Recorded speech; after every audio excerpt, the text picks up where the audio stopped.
ناظرین صفحہ number 76 heading ہے اللہم لبیک کے 9 حرفوں کی نسبت سے لبیک، 9 پوائنٹ ہے اسی پر لبیک پر جو لکھے گئے ہیں۔ کتاب کا نام ہے لبیک اللہم لبیک، حج و عمرے کا طریقہ اور دعائیں رفیق الحرمین اس کتاب کا نام ہے۔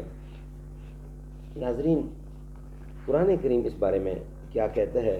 وَأَتِمُّوا الْحَجَّ وَالْعُمْرَةَ لِلَّهِ، حج اور عمرہ اللہ کے لیے پورا کرو۔ وَلِلَّهِ عَلَى النَّاسِ حِجُّ الْبَيْتِ مَنِ اسْتَطَاعَ إِلَيْهِ سَبِيلًا، اور اللہ کے لیے لوگوں پر اس گھر کا حج کرنا جو اس تک چل سکے۔ اٹھتے بیٹھتے چلتے پھرتے وضو بے وضو ہر حال میں لبیک کہیے، خصوصاً چڑھائی پر چڑھتے، ڈھلوان پر اترتے، سیڑھیوں پر چڑھتے اترتے، 2 قافلوں کے ملتے، صبح شام، پچھلی رات اور پانچوں وقت کی نمازوں کے بعد عرض کے ہر حالت کے بدلنے پر لبیک کہیے۔ جب بھی لبیک شروع کریں کم از کم 3 بار کہیں۔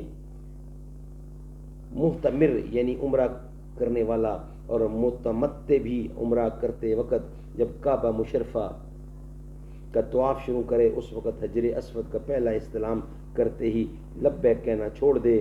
مفرد اور قارن لبیک کہتے ہوئے مکہ مکرمہ میں ٹھہریں کہ ان کی لبیک، اور متمتع جب حج کا احرام باندھتے ہیں اس کی لبیک 10 ذوالحجہ الحرام شریف کی جمرات العقبہ یعنی بڑے شیطان کو پہلی کنکری مارت کے وقت تک ختم ہوگی۔ اسلامی بھائی وہ آواز بلند لبیک کہا کریں، مگر آواز اتنی بھی بلند نہ کریں کہ اس سے خود کو یا کسی دوسرے کو تکلیف ہو۔ اسلامی بہنیں جب بھی لبیک کہیں دھیمی آواز سے کہیں، اور یہ سبھی یاد رکھیں کہ علاوہ حج کے بھی جب کبھی جو کچھ پڑھیں اس تلفظ کی ادائیگی میں اتنی آواز لازمی ہے کہ اگر بہرا پن یا شور و غل نہ ہو تو خود سن سکیں۔ احرام کے لیے نیت شرط ہے، اگر بغیر نیت لبیک کہی احرام نہ ہوا۔